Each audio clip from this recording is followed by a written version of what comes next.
সশস্ত্র বাহিনী দিবস উপলক্ষে দীর্ঘ এক যুগ পর ঢাকা সেনানিবাসের সেনাকুঞ্জে পৌঁছেছেন সাবেক প্রধানমন্ত্রী ও বিএনপি চেয়ারপারসন বেগম খালেদা জিয়া।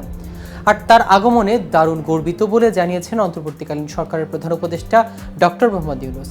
কিন্তু কোন উপলক্ষে সেনাকুঞ্জে গিয়েছেন খালেদা জিয়া, এছাড়া সাবেক প্রধানমন্ত্রীর ব্যাপারে নিজের ভাষণে আর কি বলেছেন প্রধান উপদেষ্টা, তা নিয়ে বিস্তারিত থাকছে আজকের প্রতিবেদনের বাকি অংশে।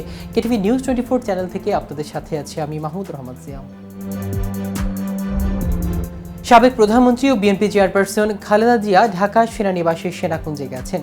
সশস্ত্র বাহিনী দিবস উপলক্ষে সংবর্ধনা অনুষ্ঠানে যোগ দেওয়ার উদ্দেশ্যে বৃহস্পতিবার বিকাল 3:30টায় রাজধানীর গুলশানের বাসভবনে ফিরোজা থেকে রওনা দেন তিনি। খালেদা জিয়া দীর্ঘ এক যুগ পর ঢাকা সেনানিবাসের সেনাকুঞ্জে গেলেন।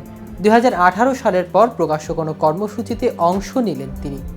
সর্বশেষ তিনি 2018 সালের 5 ফেব্রুয়ারি সর্বশেষ সিলেট সফর করেন।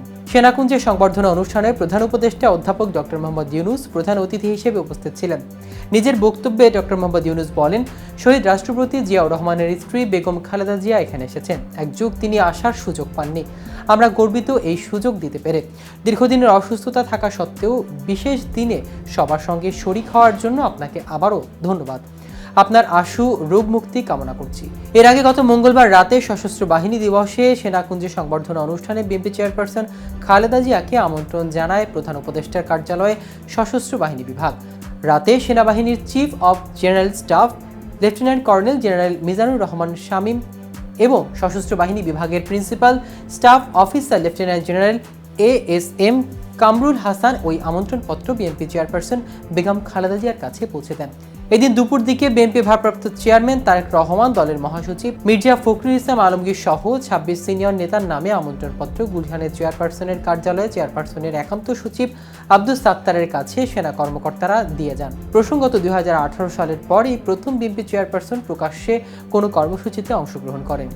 এর আগে তিনি 2018 সালের 5 ফেব্রুয়ারি সর্বশেষ সিলেট সফর করেন।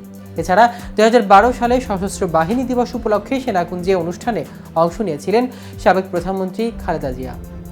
খালেদা জিয়া ছাড়াও বিএনপি ভারপ্রাপ্ত চেয়ারম্যান তারেক রহমান, মহাসচিব মির্জা ফখরুল ইসলাম আলমগীর সহ স্থায়ী কমিটির সদস্য সহ সিনিয়র 26 জন নেতাও সশস্ত্র বাহিনী দিবস অনুষ্ঠানে আমন্ত্রণ পেয়েছেন।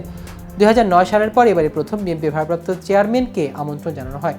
এদিকে জুলাই আন্দোলনে সশস্ত্র বাহিনী মানুষের পাশে দাঁড়িয়ে আস্থার প্রতীকে পরিণত হয়েছে বলে মন্তব্য করেছেন অন্তর্বর্তীকালীন সরকারের প্রধান উপদেষ্টা ডক্টর মোহাম্মদ ইউনূস। প্রধান উপদেষ্টা আরও বলেন, 71-এ আমাদের সশস্ত্র বাহিনীর অবদান ইতিহাসের স্বর্ণাক্ষরে লেখা থাকবে।